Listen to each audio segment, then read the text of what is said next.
Son las 6 de la mañana con 30 minutos. Esto es Imagen Empresarial. Está conmigo aquí en el estudio Humberto Rojas. Él es socio de consultoría en Baker Tilly en México. Y bueno, pues siempre un gusto platicar contigo, Humberto. Bienvenido. Gracias. Oye, pues estamos ya con ESG y sobre todo pues las nuevas fases en las que vamos avanzando en términos de la implantación, los reportes, etcétera. Comencemos desde lo más amplio. ¿Cuál es el estado de las cosas y hacia dónde nos estamos moviendo? Sí, mira, bueno, muchas gracias por recibirnos. Obviamente ESG es un tema que está de moda, pero que llegó para quedarse. Entonces, principalmente México, países latinoamericanos, pero nos enfocaremos en México. Ha sido un reto para las compañías, principalmente un reto grande para las compañías de bolsa, que deberían de ser las que tienen más preparación, gobernanza, todo este tema. Pero si quitas a las 300 y tantas compañías que están listadas, ¿cuántas miles de compañías están con nosotros en México? Y es un gran reto porque lo que nos dice el mercado es que no están preparados en su mayoría. Y ese ha sido el reto principal, ¿no? Ahorita es que la mayoría de las empresas todos los días están preguntando qué es ESG, cómo se come, para qué sirve y qué tipo de especialistas tienes que tener. Entonces es un gran reto, Rodrigo. Claro. Digo, me preocupa que pregunten algo tan básico, pero bueno, ¿cuál es la respuesta? No hablemos de ESG porque bueno, creo que es muy claro, gobernanza, el aspecto social y por supuesto ambiental, pero cuando te plantean esto, ¿qué les dices en términos de los beneficios? Además de que tienes que cumplir, ¿no? Es una norma. Sí, mira, hoy en día en México el inversionista en general o las empresas en general no están viendo todavía los beneficios. O sea, lo primero que en su mente es un compliance, es un cumplimiento. Las primeras compañías que están reportando esto y fue de manera voluntaria son las compañías de bolsa. Uh-huh. Hoy en día las empresas privadas en 2026 lo van a tener que hacer porque sus auditores externos ya lo tienen que empezar a revisar de forma limitada. En 2027 un full compliance. Lo están empezando a ver como un cumplimiento. Las ventajas las vamos a empezar a ir viendo poco a poco, porque lo primero que te preguntan es, ¿y si no cumplo, quién me va a castigar o cuánto me va a costar la multa? No va por ahí todavía, no llegamos a eso. Es un tema de ir viendo los beneficios. Hoy en día los bancos te ofrecen mejor tasa, tasas preferenciales en temas verdes. Ahí empieza a haber un beneficio. También los gobiernos empiezan a cobrar impuestos verdes. Entonces, otro beneficio es pues, no estar pagando tanto impuesto verde por estas emisiones que hace tu empresa. Entonces, va a ir de menos a más los beneficios que va sirviendo. Pero financieramente es donde se empieza a ver ese tema. Claro, y esto que mencionas me parece que es la parte positiva, ¿no? Los famosos créditos verdes, hay jugadores muy grandes, pienso por ejemplo en BBVA, el más grande, pues tiene una bolsa importante en términos de otorgar estos créditos, la cosa es que los pueda desplegar. Ahora, en lo que tú has observado, ¿qué tan alineado está, digamos, la parte de los bancos con respecto a la norma? En términos de que pues tú dices, oye, ya cumplo con la norma, eso tendría que estar, en el banco no tendría que ser tan complicado decirle, oye, pues mira, la norma o sea, digamos, ya es el parámetro para que tú puedas evaluarme y entonces pueda tener mejores condiciones de acceso al crédito. Estamos en el punto donde apenas está empezando las compañías a emitir sus reportes de sostenibilidad. O sea, en 2026 realmente estás viendo apenas el interés por empezar a tener ese reporte. Entonces, los bancos, como lo acabas de decir perfectamente, tienen los paquetes, el servicio con el interés verde. Lo que pasa es que no está preparada todavía la mayoría de las compañías. Yo pensaría que en un 2027 ya va a haber más compañías que estén cumpliendo. Incluso las compañías de bolsa, podemos decir, de estar obligadas a reportarlo en abril, que era lo normal, un 80% de las compañías tuvieron que pedir una extensión. Y estamos hablando de las compañías que en términos de gobernanza son los que estaban más preparados y aún así les costó trabajo reportarlo. Entonces, y no hablas de más de 300 compañías en todo México. Entonces, definitivamente es un tema que todavía está muy en pañales, pero que ya no puede esperar a pensar que, si el próximo año, en 2 años me preparo. O sea, ya llegó, ya lo tienes que cumplir. Claro.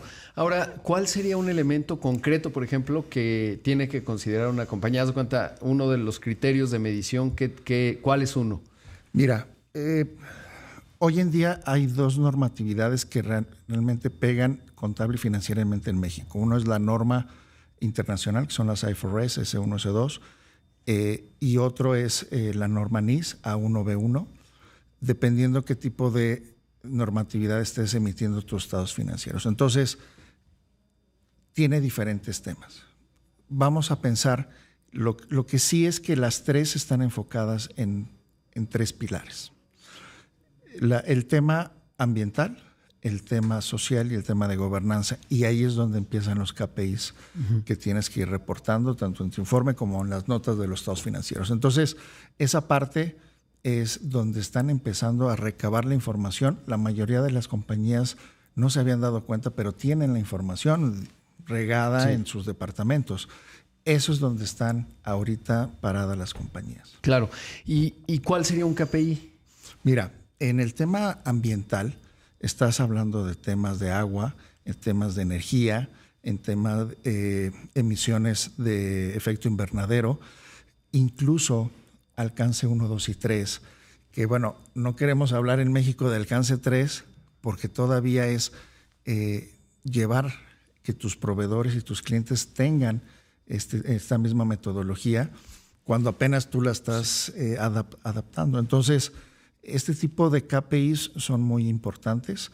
En temas sociales, brechas salariales. Imagínate el tema tan importante que es hablar de brechas salariales, hablar incluso de accidentes laborales. ¿Cuántas mujeres hay en el consejo? Claro. ¿Cuántas mujeres hay directoras? Este tipo de información es lo que tú ya tienes que empezar a ver en tu informe y en las notas de los estados financieros. Que va a ser bien interesante porque supongo que lo que vas encontrando es pues cómo hay veces que las empresas no tienen ni idea, ¿no? En términos de nadie nunca se preguntó cuál es el porcentaje de hombres y mujeres en la parte de toma de decisiones, porque ya es muy común que todo el mundo dice, nosotros somos 50% de mujeres y hombres. Sí, claro, nada más que cuéntame cómo está en los escalafones altos de la empresa esa mezcla. O qué giro de compañía seas, porque hay compañías que naturalmente dices, yo no puedo tener 50-50, ¿no? Y no es un tema de diversidad, ¿no? Exacto, totalmente, ¿no? O sea, que cambia mucho. Y pues sí, creo que ahí será la clave. Por ejemplo, en minoristas o en comercio, pues es común que la mezcla incluso pueden ser un poquito más mujeres, pero luego te vas, oye, ¿y cómo están los liderazgos? Pues ahí puede variar, ¿no? Mucho. Claro. Y me sorprendería porque ahorita que decías esto, pensaba en el sector minero, pero cuando tuve la oportunidad de ir a la mina de Fresnillo, era impresionante porque todas, o sea, tienen una alta participación de mujeres y son las que conducen los camiones de los jales de 50 toneladas. Entonces puede ser contraintuitivo, pero bueno, hay que mapearlo y tenerlo muy evidente. O las propias consumo de agua, ¿no? Que obviamente está parametrizado. Yo creo que cualquier empresa más o menos tiene idea de cuánto consume si está en la industria. Exacto. Pero bueno, ahora hay que tener una medición ya con una metodología. Y sabes que lo más importante es no caer en un greenwash. Esa es una palabra nueva que se está utilizando. No tienes por qué mentir en tu informe o decir información que no la vas a cumplir. Y es lo que realmente muchas empresas están queriendo tener cuidado, pero todas pueden caer en eso. Sí. ¿No? Mira, voy a poner paneles solares, voy a reciclar el agua. ¿Realmente lo vas a hacer o lo estás poniendo para que se vea bonito el informe? Esa es la parte fina del tema. Claro, y como bien sabemos, pues cualquier dato puede ser interpretado de distintas maneras. A mí, justo ahora que hablamos del sector minero, pues luego hay unas que tienen departamentos robustos en esta parte, pero tienen un derrame y lo difunden 2 meses después por la presión de las comunidades, etcétera. Y entonces qué bueno que tienen mecanismos robustos, pero por otro lado, cuando va al núcleo del negocio, pues tendría que estar ahí esos valores y es donde se da lavarse la cara en verde o el famoso greenwashing. Pero bueno, es parte de lo que estamos viendo. Humberto, vamos a hacer un corte, regresamos. Esta mañana está con nosotros Humberto Rojas, él es socio de consultoría de Baker Tilly en México. Estamos hablando de lo que ya viene en ESG en 2026, en este año y sobre todo ya hacia el siguiente. La verdad es que una conversación fascinante, sobre todo por lo que genera de valor y pues no solo verlo como algo punitivo, sino más bien como las oportunidades que puede haber. Pero bueno, vamos al corte, regresamos. Intelectual. Seedance y Seedream están disponibles mediante servicios como TikTok, CapCut y Dreamina.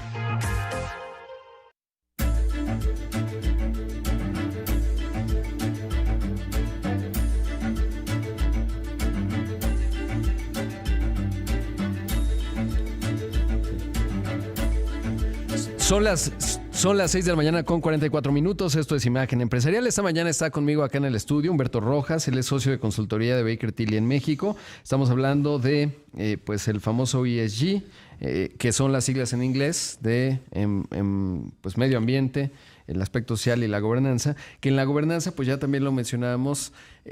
Ahí yo creo que también es fascinante en términos de cómo se asume la empresa en su entorno social, pero sobre todo en sus pues componentes, ¿no? Lo que en inglés se llama stakeholders, que son pues sus clientes, pero también sus proveedores, etcétera. Y yo creo que va a ser interesante, Humberto, la parte de lo que mencionabas, por ejemplo, cuando llegas al nivel 3, pues en una economía que tiene altos niveles de informalidad. O sea, porque además es importante decir algo. Estamos hablando de un universo relativamente pequeño con respecto al universo total de empresas, porque hay muchas que pues que están en la informalidad, otras que tienen grados de informalidad importantes, y luego me imagino yo que sobre todo esta discusión aplica más a empresas medianas en México. Empresas que venden, pues no sé, a partir de los 50 hasta 1,000 millones de pesos, cosas por el estilo, que digo... Y que es la mayoría de las empresas. Y que es la mayoría de las empresas. Y que hay, bueno, pues creo que hay grandes oportunidades para ellas, más allá del acicate, digamos, de que pues tienen que empezar a manejar su contabilidad desde ahí. Sí. Mira, realmente se tiene que ir rompiendo el cascarón del huevo para las pymes, ¿no? Tú lo acabas de decir perfectamente. Ahí es donde está la mayoría de las compañías, ahí está la economía muy fuerte y tanto es una gran oportunidad para el sector financiero atacar ese mercado. Se están haciendo muchos esfuerzos. Hoy en día se está queriendo romper ese paradigma con los certificados bursátiles simplificados que están hechos para este tipo de empresas. Pero cuando volteas a ver a las empresas de este nivel, el tema de gobernanza empiezas por ahí. O sea, después hablas de lo social y después hablas del ambiental. Pero cuando empiezas a hablar del tema de gobernanza, les da mucho miedo a los empresarios perder el control. Ese es el principal miedo en México. Pero ya estás viendo empresarios que están atreviéndose a poner gobernanza, a tener consejeros, a tener comités, a voltear a ver el tema social, de diversidad y a preocuparse por el tema ambiental. El tema ambiental, ahorita que me preguntabas beneficios que puedes tener, el tema reputacional de tu empresa, de tu marca, con temas ambientales, sí te deja una ventaja competitiva con tus clientes incluso, ¿no? Con tus proveedores, prefieren trabajar contigo, prefieren estar contigo y eso te genera más ingreso. Entonces, hay un reto muy grande, pero yo ya no siento que México esté ignorando el mercado. Yo creo que México ya se está ocupando. Dejó de preocuparse y yo veo ya un México más ocupado. Oye, algo que no se habla tanto, pero en la parte del Tratado México, Estados Unidos y Canadá, en la última revisión, cuando pasamos del Telecanal Temec, pues venían ciertos componentes que ya estaban también desde pues el anterior mecanismo del Acuerdo Transpacífico, en términos de darle una nueva generación en donde esto se hace más visible. Y uno pensaría que se pueden reducir vulnerabilidades, pienso en muchas empresas exportadoras, en esta situación, ¿no? Porque si tú ya tienes un cumplimiento, Estados Unidos tendrá menos argumentos con tu empresa. Si es que lo hemos visto con Trump, que utiliza, pues, por ejemplo, ahora el tema de del trabajo forzado, ¿no? Sí, a eso. Y entonces, bueno, pues no solo, ¿dónde está México? Pues ahí en donde estás recibiendo insumos, digamos, de trabajo forzado. No necesariamente que en México haya como tal un problema estructural de trabajo forzado, ¿no? Digo, hay situaciones extremas, etcétera, en todos los países. Pero creo que eso también es una ventaja importante, ¿no? Porque obviamente te coloca en otra, te cierra flancos de vulnerabilidad e incluso te hace más atractivo. Y me parece que lo que mencionas es clave también, que quizás es más intangible si no lo mides, pero sí que te genera mejor talento, digamos. Claro. Porque si la gente que trabaja en tu empresa dice, oye, pues nosotros somos no socialmente responsables así con la etiqueta, pero sí que nos preocupamos por dañar poco o disminuir nuestro impacto ambiental, pues sí te cambia, ¿no? Fíjate que me atrevo a decir, y esa es una realidad, el tema todavía se hace más exigente con empresas y países europeos. Sabemos que Europa ahorita es el pionero de temas de ESG y son realmente más estrictos. Ellos ya están hablando de alcance 3. Entonces, ese alcance 3 ya le está pegando a México porque si tú quieres ser proveedor de compañías europeas, ya tienes que cumplir con la normatividad al 100%. Todavía Estados Unidos, por el tipo de modelo de país, etcétera, que es basado en la explotación de los recursos, pues todavía no lo ves tan fuerte la regulación, pero en Europa está fuertísimo y ahí sí hay penalidades, ahí con la mano en la cintura te dicen, pues ya no eres proveedor. O sea, así de fácil, ¿no? Entonces, ahora que, y digo, estamos platicando que estuviste por allá en Inglaterra y yo ahora vengo de allá, y pues a mí no me molestó tanto este tema de las tapitas, ¿no? Ya ves que está pegada, ¿no? Está pegada y no la puedes despegar y yo sí puedo tomar agua normal. O sea, primero dije, pues a lo mejor es una pesadilla. No, la verdad es que es inconsecuente. Para mí, por lo menos. Pero sí que te hace muy enfático Europa, que tienen un entorno regulatorio y de mayor visibilidad, digamos, de este aspecto. Obviamente te metes a una página de internet y es interesante, digamos, las protecciones en datos, que viene parte, no sé si llega hasta allá, pero buena parte de la gobernanza pues tiene que ver con este manejo, ¿no? Y seguramente lo viviste con el tema del aire acondicionado. Sí. O sea, está haciendo mucho calor en Europa, un calor que no se había registrado, hablan de 40 años. Y no hay en ningún lado aire acondicionado, en el hotel, en el lobby, en las plazas. Obviamente son conscientes y tú les preguntas, oye, no, pues realmente nomás va a ser un mes, lo demás es frío y pues no contaminamos, ¿no? Sí, la verdad es que es interesante. Por otro lado también, y eso bueno, ya estamos avanzando un poco más de tema, el asunto es cómo mantienes el equilibrio entre un exceso de regulación que de repente puede restar competitividad y agilidad, y pues que pueda seguir innovando, ¿no? Y ahí, bueno, pues uno ve a Estados Unidos hoy que es el punta de lanza, quizás junto con China en temas de tecnología, y Europa pues ha quedado relativamente rezagada, ¿no? Sí. Porque si eres emprendedor en Europa tienes tantas cajas de fuerza que a lo mejor te mudas a Estados Unidos o no emprendiste. Yo creo que, como lo dijimos al principio, es un tema de moda que no se va a ir, entonces te tienes que adaptar. Hoy tienes que combinar, en mi punto de vista, sí el tema contable financiero, porque ahí pega al final del día en el reporte. Y ahí se refleja. Ahí se refleja. Hoy en día necesitas de ingenieros ambientales. Ya están las primeras generaciones saliendo de las universidades públicas y privadas. O sea, ese semillero ya, ese nicho ya está saliendo, ya se puede aprovechar. Y sobre todo la tecnología, ahorita que lo acabas de mencionar. O sea, ya existen muchos proveedores, muchas plataformas para controlar el tema de ESG, tus emisiones, controlar incluso la información de tus proveedores, de tus clientes, llevarlos a un alcance 3 ya no es tan complicado como se pensaría gracias a la tecnología. En Baker Tilly lo que nos dedicamos fue a armar un equipo con ingenieros de sostenibilidad, contadores, economistas financieros, pero el tema de ingeniería es muy importante. Y eso es lo que también te da una ventaja para atender a los clientes, ¿no? Que eso es lo más importante. Pues ahí está, la verdad es que un gran tema. Humberto, gracias por estar acá esta mañana. Sí, muchas gracias y obviamente los invitamos a nivel de comercial de Baker Tilly que nos visiten en nuestras plataformas, Facebook, LinkedIn, TikTok, en nuestra página bakertilly.mx y donde estamos realmente con esta evangelización del tema que es muy importante. Y siempre están haciendo, además, generando mucho contenido, seminarios, etcétera. Así que enhorabuena por ello. Gracias, Humberto. Gracias, Rodrigo. Gracias por estar acá. Ya escuchamos a Humberto Rojas. Él es socio de consultoría en Baker Tilly en México.